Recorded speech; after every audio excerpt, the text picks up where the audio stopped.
Pabutis.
Tai kol kas išsivalėm, pasikratėm ir dabar eisim prisikrauti šienmaišius ir pridėti maisto visiems 4 arkliukam.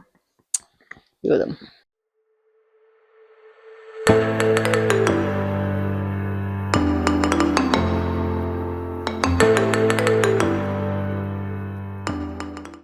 Vieną prikroviau. Mano arkliai valgo šienainį, arklišką šienainį, tai jisai sausesnis yra negu įprastas šienainis, kuris yra šeriamas karvėms.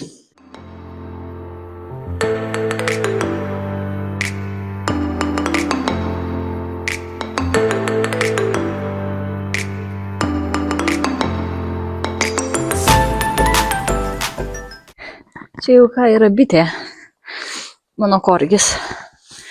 Jinai kiekvieną dieną važinėja į žirgyną. Irgi ūkininkė.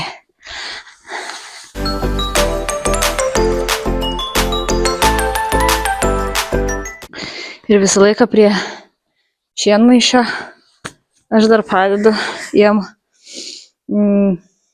ant žemės maisto, tam, kad jie turėtų pasirinkimą valgyt, kada nori, ar nuo žemės, ar iš šienmaišio. Tai visai gerai. Ir viena iš arklių šienmaišis yra tokiom mažom skylutėm, bet aš kaip ir ko aš nepagalvojau, kad jos bus tokios mažos, nes biškį noriu, kad tas žirgas valgytų lėčiau, nes turi antsvorio. Tai kaip ir ko nepagalvojau, kad bus tokios mažos skylutės ir kai gavau, mačiau iš tikrųjų kokio dydžio tos skylutės. Tada nusprendžiau, kad reikia padaryti didesnės skylutės. Taigi kur su žirklėm prakirpau, kad būtų kažkiek didesnių skylučių. Čia, ten apačioje. Bet jinai priprato valgyti iš viršaus. Tai palyginus skylė irgi yra nemaža. Tai kažkaip susišnekam. O plus, kai dar gauna palaidai, tai visai gerai. Gerai, einam.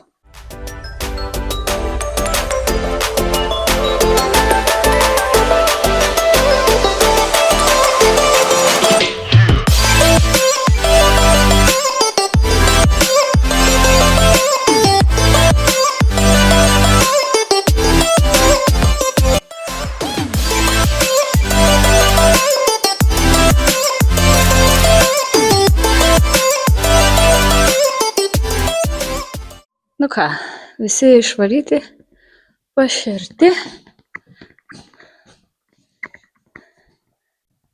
Bitė?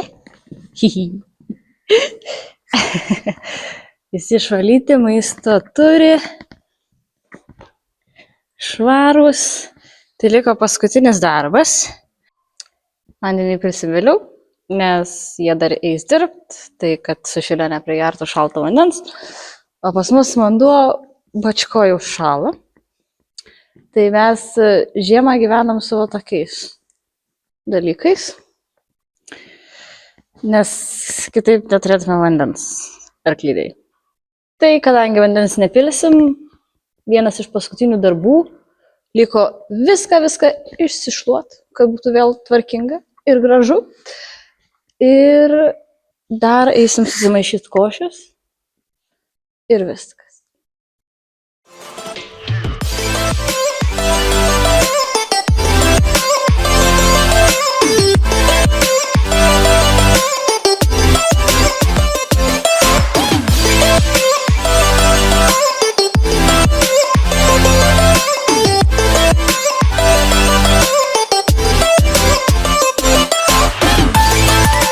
Tai sveiki atvykę į Ugnės virtuvėlę. Pasidarysime keletą košių arkliukam.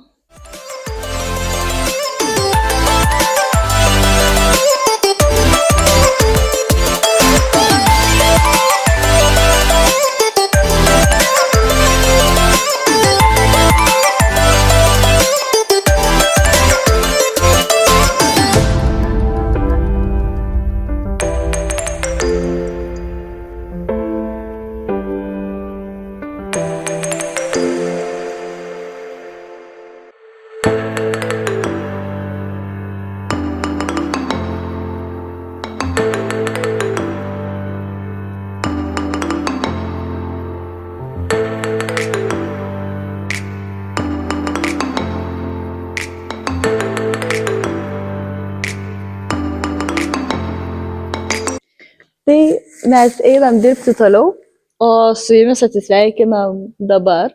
Tikiuosi, kad patiko video ir susitiksim iki kito karto. Iki.